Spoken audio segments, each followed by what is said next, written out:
Okay, we're rolling, ready when you are. Okay, I'm Theda Shaw. Today I'm interviewing Mrs. Bessie Marsh here at NECIC 199 North Main Street. It's about a little after 10. Okay, so I just have a few questions for you. Were you born here in Mansfield? Yes. Okay. Like what part of town did you live on? Well, I first lived on Lily Street, and then I moved to Miller Street, and that's the places I lived when I was here. Did you have any brothers or sisters? I have 2 sisters. What was your family like? Well, it was kind of a dysfunctional family, and we were split up when I was a kid, so we really didn't have that bonding. What? Do you mind talking about that? Well, it's just the fact that my parents had a few problems, and you know, we see where we have the grandparent programs as far as taking care of children. Well, that isn't new. My grandparents and my aunt and uncles, they all went together and decided that they would take care of us so we wouldn't have to go to any foster homes. Okay. Where did your parents work at? Ooh, it was, I remember my mom worked at the Shelby Depot, they called it, and it was in Shelby, and it was a thriving manufacturer at that time, and it was a lot of people that worked there that lived in Mansfield. What was it like? I really don't know, because, you know, when you're a kid, all you know is the money's coming in. Where did you go to school? Well, I first went to Crevlin. Okay. And I went to Crevlin until I was in the 3rd grade.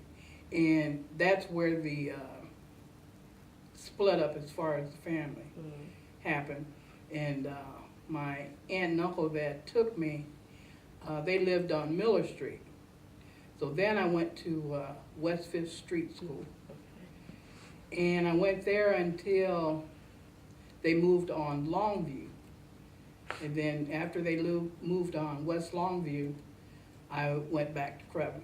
So Crevlin is where I ended up. And after that, I went to Simpson. And at the time, we were only supposed to stay there until Sherman was built. Sherman now is a elementary school, if I remember right. Well, when Sherman was first built, it was a middle school. And we went to Simpson 1 year, and that was the 7th grade, until Sherman was built. So we were the first class that went into Sherman. Okay, did you participate in any sports or any other activities? I wasn't in any sports, but I was in the choir, and I was on the student council, and I did things like that. I wasn't too much of a sports person. Okay. Any teachers that you remember in particular? I think the music teacher was Miss Van Vorn in Crevlin. Okay. I remember her, and that's the only one I can remember right now. Okay. Did you have a best friend? Not really. Did you go to college after that? No. What was your first job? Ooh, I had so many little jobs. You mean the first real? Whichever you consider. Well, I worked while I was in school. Okay. And I worked at Gray's Drugstore. And they had a little cafe in there at the time. Where was that at? It's where West Park Shopping Center is. Oh, okay. Okay. And they used to have a diner in there. And the lady, my neighbor, she was the manager out there. So when I was 16, she asked me that I want to work. So I told her, yeah. So that was my first job. Okay. What was your neighborhood like? Mm. Well, as far as growing up on Longview, um, we were one of the first black families that moved on Longview. And my neighbors were white friends. And we just visited and did just like everybody else. Now I would, go visit my other friends, but our neighborhood, it was good. Okay. What were the stores and restaurants like in the neighborhood? What were they? Restaurants. The stores, at that time, I really didn't do much shopping because, we just didn't, they didn't give us allowances. Mm-hmm. And we didn't go to the mall. We would just, if they sent us to the store, we just went to the store and got what they told us to get. And if they gave us a little extra change, that's what we did. We just, got what little thing that they told us to do. Where would you do most of your grocery shopping at? It was a store, it was A&P. It was on Bowman Street. And that's where we did most of our shopping. Okay. How was the neighborhood different today from when you were growing up? Oh, everything is just so much faster, and you don't have the closeness as far as neighbors today. Mm-hmm. Before you could, if you needed something or if you wanted something, or matter of fact, back then you didn't even really have to lock your doors too much. But that's how the neighborhoods have changed a lot. What was it like for African Americans in Mansfield in the 40s and 50s? Well, from my prospect, I didn't experience a lot of segregation. Now, the only thing that I can remember that I saw that was a black and white thing was the last day of school at Sherman. There was a fight between the blacks and the whites.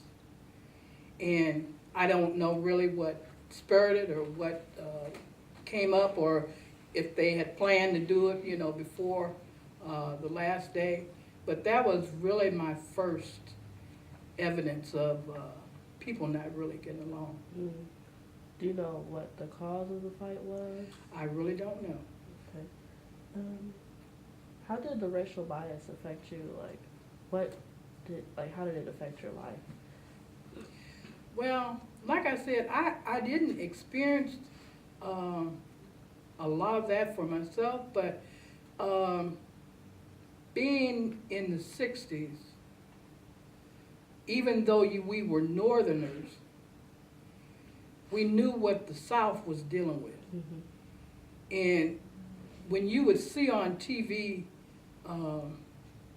our people being attacked by dogs, being sprayed with hoses, and even the civil rights movement, the nonviolence movement that Martin Luther King was part of, even though I wasn't in that, I saw what our people went through. Mm-hmm. To obtain what we have today.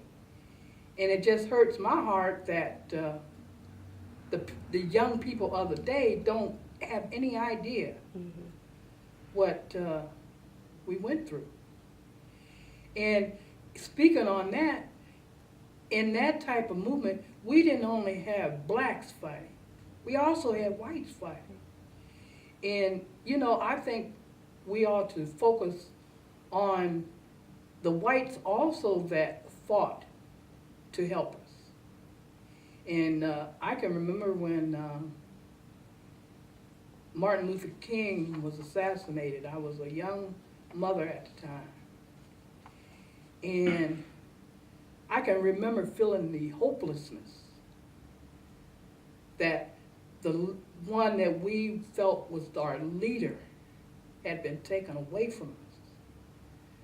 But we as blacks, we've got to instill, even in our young people, that their actions should be respectable actions, because it speaks of our, not only your family, but also of your race. And I think we need to concentrate on that more. What effect do you think the civil rights movement had on Mansfield?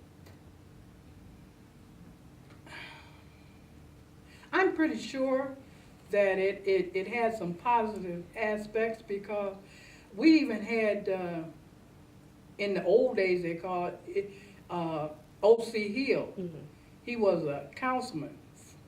And Jack Middlebrook, he was a councilman. And we had people here that was fighting to expand the rights of black people. Okay. So tell me a little bit about your church. The church. I went to Mount Calvary. Okay. And I also, my aunt and uncle ran the Busy Bee restaurant. It was on Main Street. And I can remember after Sunday school, I would go down to the restaurant, and you might not know about fried pies, but my aunt, she would make these fried pies. So I was always going down there to get one of these fried pies, but I never wanted to ask for it. So I'd just go down after Sunday school and kind of middle around, and I knew she knew what I wanted her to tell me. So I said, shoot, I guess I better be going back to church. And so she said, you want one of them fried pies, don't you? I said, yes, ma'am. So I would always get the fried pie and go back to church. And speaking of church, not only the building, but I just thank the Lord that I knew I was raised up in church, and that the Lord kept his hands on me, because in the 60s, there was a murder that happened. And the person was Lester Eubanks. Okay. And my grandparents and his grandparents lived right across the street from each other on Lily Street, and that's where I lived for quite a while. So. And as young people, we don't always do what we're supposed to do. Well, I was at some place where I had no business being on a Saturday night. And I knew him, and he knew me. And he asked me to dance with him, so I danced with him. And after he danced with me, he danced with somebody else. And you know, at that time, they had this dance called a jerk. I don't know if you guys ever heard of it.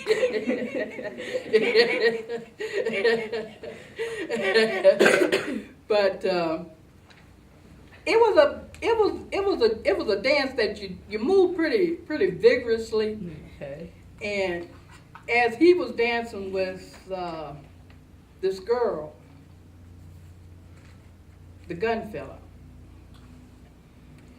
And oh goodness, I said, oh Lord, I know I need to be getting out of here. So I went home. And during the night, he murdered a 13-year-old girl. And when I got up the next morning and I heard the news, I just thank God for keeping me, because as I stated before, I lived on Longview, and I was one of the only blacks in that neighborhood, and I used to have to walk home at night by myself. And I just realized, I said, that could have been me. And they reopened the case. Well, he went to prison, and somehow he escaped from the prison. And he's on the run as of this day. Wow. And they reopened the case. And they found out that I had had some kind of contact with him. And they interviewed me for America's Most Wanted. So I have been on there, not as a fugitive, but as a person that had some connection to a murder. How did that news affect your community and your everyday life? Oh, it was just devastating. Because not only did I know him, but I knew the girl's family also. And you know, you just can't imagine how devastating it was. And when I speak of that, it brings back to mind as far as my own family. Now, I had an aunt that was murdered. And I know the feeling of how a family feels when a loved one is taken away. Mm-hmm. And how things are taken through the court systems. So I've had some eye-opening experiences. Wow. Wow. So, going back to church, mm-hmm. what role does the church play in the community? Oh, I think it plays a big role. Were you active in your church? Yes. I was in the Guild Girls. That taught you how to be respectable young ladies. Okay. And they would have retreats. We would go to a college in the summertime for 2 or 3 days. And we would have sessions, and you would meet people from other part of the state. And you would have a chance of finding out what they were doing in their churches.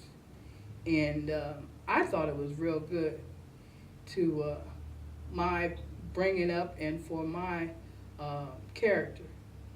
And like I said, I was in the choir, and I was also the junior superintendent of Sunday school. Okay. So I was active in my church. So have you always been at Mount Calvary?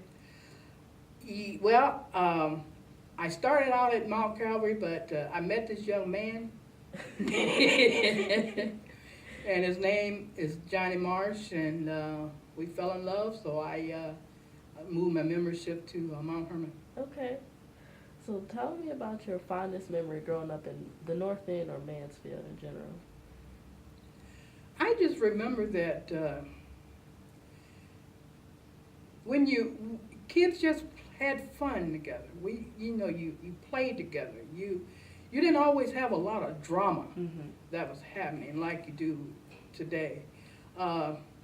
You felt comfortable of going different places. You didn't have to worry about not going to this area because the people are going to be disruptive or this was going to happen. It was just a atmosphere, whereas you just were friends. I mean, you had your conflicts, mm-hmm. and the way that they took care of it then, they just fought it out. It wasn't anything about guns, knives, and things like that. Okay. What about your worst? Do you have a bad memory about living in Mansfield? Bad memory. No, I don't. That's good. Is there anything that you want to talk about that I haven't covered? No, I think we've done well. Are you sure? Yes. Okay. I appreciate your time. Thank you. You're welcome. I got a question if you don't mind. Just one last question. I just wanted to know what else, like you said y'all went to dances and stuff. I just wanted to know what else did y'all do for fun? Well, for myself, I had an uncle that was pretty mean. Mm-hmm. And he didn't let me go a lot of places. And I just know that they used to have the dances at the Friendly House and the skating ring. You could go skating. And that was about it for me. Did you swim in the summertime? Swim? Mm-hmm. Oh, no. A little fear of water. Okay. I've actually got a couple follow-up questions, if you don't mind, as well. You told us about growing up in Mansfield. Any idea why your family settled in Mansfield in the first place? What brought them here? I think for a better life. Okay. Was any like a specific job, or did they? They didn't say, but I'm pretty sure it was for a better life. They were from Dyersburg, Tennessee, Okay. and you know, like I say, you know, the South wasn't really a good place for a lot of us, and it mostly, I would think, the majority of the people that left the South came up because of better opportunities. Did they ever tell you like what life was like back there? I mean, in terms of like, I assume folks were farming or. Oh yeah, they used to stories tell like, me about how much cotton they used to pick, and you know how they used to weigh it, and you know things like that. And I don't know if they said something. Some would maybe put something that they shouldn't in the bag to make it a little heavier than what it was, but that's what they would say about as far as what type of work they were doing. Okay. You told us about your first job. Mm-hmm. Now, can you tell us a little bit about some of your other jobs? Well, I worked at the hospital. I was in a work program my senior year of high school, and I was a nurse's aide at People's Hospital, and that's how I got turned on as far as doing hospital work. Okay. What year did you graduate high school? 1966. 66. Okay. You mentioned your husband Johnny. Where did you guys meet? Well, I met through a sister. Well, I used to see this young man at this store. It's called Ken and John. It used to be Ken and John where Papa Johnny's drive-through is now. And I kind of had an eye for him, and so his sister and I were friends, and that's how that came about. Okay. And what did he do for a living? He was a lineman for Ohio Edison Electric Company. Okay. But getting to Ohio State, he's an Ohio State fan too. Yeah. One last question for you, and we'll let you go. You mentioned O.C. Hill and Mr. Middlebrook. Mm-hmm. What sort of activities were they involved in terms of activism, or what, any memories of that? Oh, what would they call that place? It was Outlook League on. It was on. Let me see, Leiter Street. They were affiliated with that. Well, I know O.C. Hill was, and Mr. Millbrook too, and that was kind of similar to NAACP. I would kind of associate it to, and they would teach us, to teach the young people how to conduct themselves and to fight for equality in things that they were trying to do. Okay, interesting. Anybody else have a Yeah, quick question? Some of the other ladies, when they talked to us, mentioned how the Friendly House was a big part of their lives growing up. Was that a big part of your life? Do you have any memories of that at all? Well, I wouldn't say it was a big part, but when my uncle did let me go someplace, I would go to the Friendly House because they had that night where they had a dance for us. So I think it was Wednesday night, if I'm not mistaken. Yeah, I did go there a couple times. Anybody else have Okay, I think unless you don't have anything else, any memories you want to share about the North End or anything? No, I think that's about it. Okay. Well, thank you so much for sharing with us. Oh, you're welcome. We appreciate it. Thank you. Mm-hmm. Okay.